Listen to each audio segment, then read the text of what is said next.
Back during slavery, when black people like me talked to the slaves, they didn't kill him.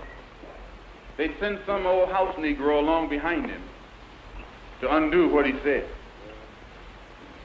You have to read the history of slavery to understand this. There were two kinds of Negroes. There was that old house Negro and the field Negro. And the house Negro always looked out for his master. When the field Negroes got too much out of line, he held them back in check. He put them back on the plantation. The house Negro could afford to do that because he lived better than the field Negro.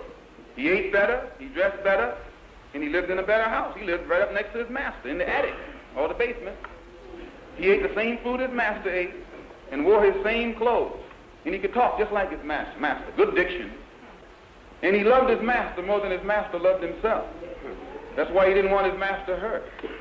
If the master got sick, he'd say, "What's the matter, boss? We sick?" When the master's house caught a fire, he'd try and put the fire out. He didn't want his master's house burned. He never wanted his master's property threatened.